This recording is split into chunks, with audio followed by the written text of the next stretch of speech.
Olá a todos, eu me chamo Mariana de Mello Carmanini, eu sou graduanda do curso de Direito da Universidade Federal de Viçosa, campus Viçosa, e o trabalho que eu estou submetendo ao CIA possui o título de O Protocolo para Julgamento com Perspectiva de Gênero e a Justiça do Trabalho, Análise das Decisões do Tribunal Regional do Trabalho da 9ª Região.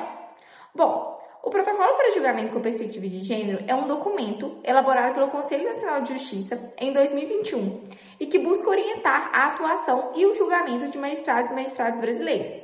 Então, o protocolo ele contém diretrizes que buscam fazer com que os magistrados eles reflitam sobre o direito de uma forma contextualizada, entendendo que o direito e as normas não são neutros, e também que eles estejam atentos a como questões problemáticas, como é a discriminação de gênero, podem operar na vida real e também produzir efeitos quando chegam até o Poder Judiciário.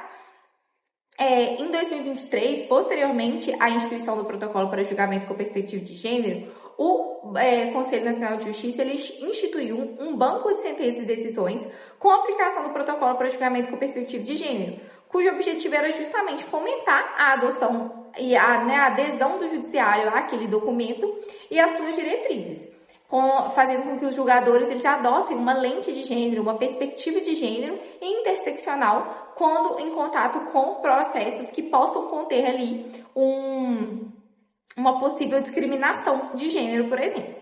Então, mais especificamente quanto à justiça do trabalho, o próprio protocolo traz que o contrato de trabalho, a relação de emprego, ela comporta uma natural assimetria, que é a relação do empregado e do empregador.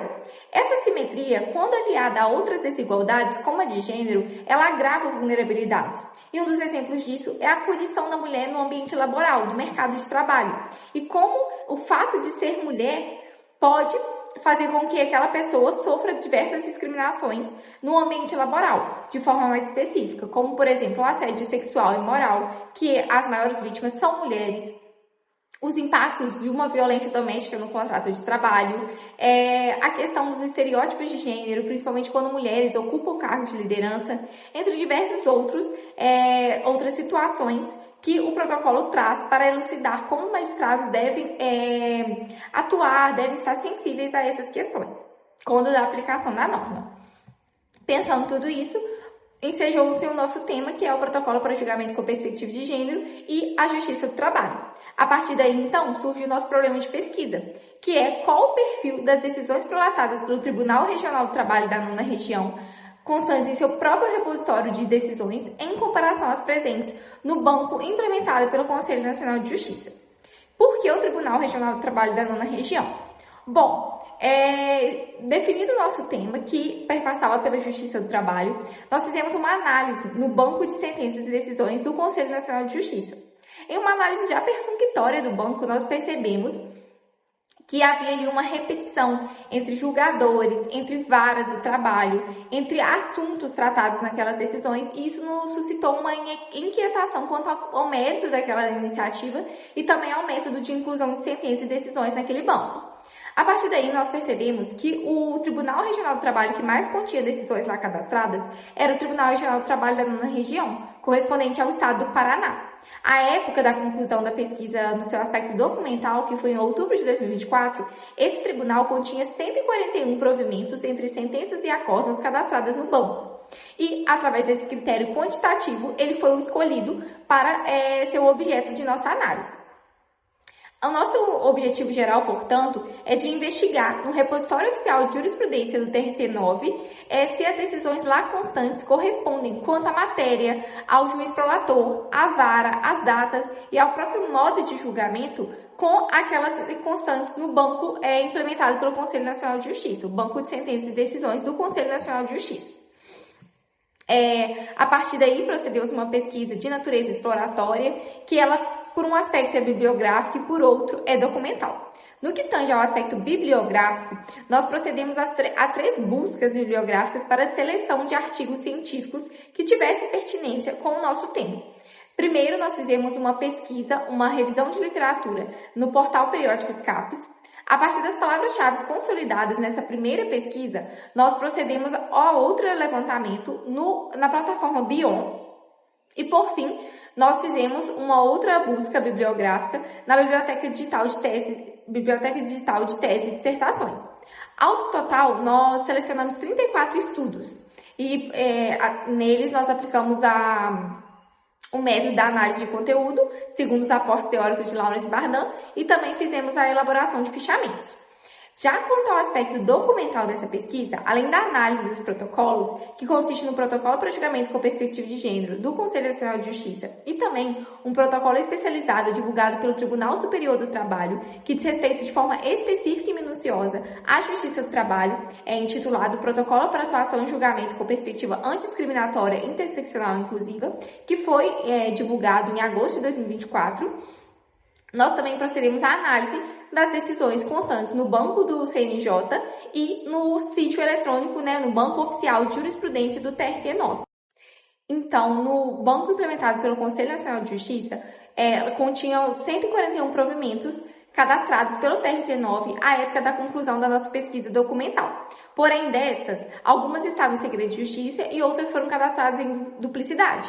Então, isso fez com que nós analisássemos, de fato, 106 decisões, entre sentenças e acórdãos.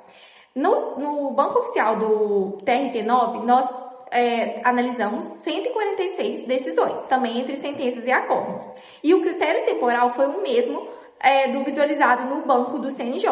Então, a data da sentença mais antiga cadastrada no banco do CNJ era de março de 2018, quando o protocolo sequer existia. E a mais recente, a época da conclusão da pesquisa, era justamente de outubro de 2024. Então, esse critério temporal também foi aplicado ao banco oficial do TRT9. Ao todo, então, analisamos 252 provimentos e dividimos, para melhor tratamento de dados, nós dividimos nossa análise em 3 categorias. Provimentos que não consideram o protocolo do CNJ e nem o protocolo do TST, ou seja, desconsideram ambos os protocolos. Provimentos que apenas mencionam um ou ambos os protocolos, então ou o protocolo do CNJ ou do TST ou ambos, e provimentos que aplicam um ou ambos os protocolos. Essa divisão é muito importante para a nossa pesquisa e para a compreensão dos nossos resultados, porque tratando os dados e os analisando, nós percebemos que muitas decisões, elas, em que pese estarem cadastradas no banco do CNJ ou então constarem como aplicando o protocolo para julgamento com perspectiva de gênero, não era de fato uma aplicação, mas apenas uma mera menção. Então, não existe uma minúcia em explicitar os motivos daquela menção ao protocolo, porque ele não era de fato utilizado como um fundamento daquela decisão. Não havia explicitação sobre em que medida o protocolo estava sendo utilizado naquela decisão. Então, nós empreendemos essa divisão entre essas categorias. Ao final, nós conseguimos obter algumas conclusões e também responder ao nosso problema de pesquisa. Como primeira conclusão, nós percebemos que, na contramão do objetivo do banco do CNJ, a análise de dados no repositório do TRT9 trouxe mais esclarecimentos acerca da aplicação e efetividade do protocolo para julgamento com perspectiva de gênero do que o exame realizado no banco do CNJ. Uma possível explicação para isso é que existe uma discricionalidade no cadastro de decisões do banco do CNJ, porque são os próprios tribunais, nos quais o prolator da decisão encontra-se vinculado, que cadastram a decisão lá. Então, não existe, pelo que nós conseguimos perceber, maiores critérios para essa inclusão. Nós também conseguimos perceber que um considerável número de decisões que aplicam o protocolo para julgamento com perspectiva de gênero, embora constem no site do TRT9 oficial, não estão cadastradas no banco do CNJ e são decisões que de fato aplicam o protocolo. Então, isso também gera impactos na própria adesão ao protocolo e nos resultados da pesquisa. Além disso, existe um fato de que o banco do CNJ não espelha a realidade do TRT9, porque existe uma distinção entre as decisões do banco oficial do TRT9 e do repositório do CNJ quanto aos assuntos, ao prolator da decisão, às varas.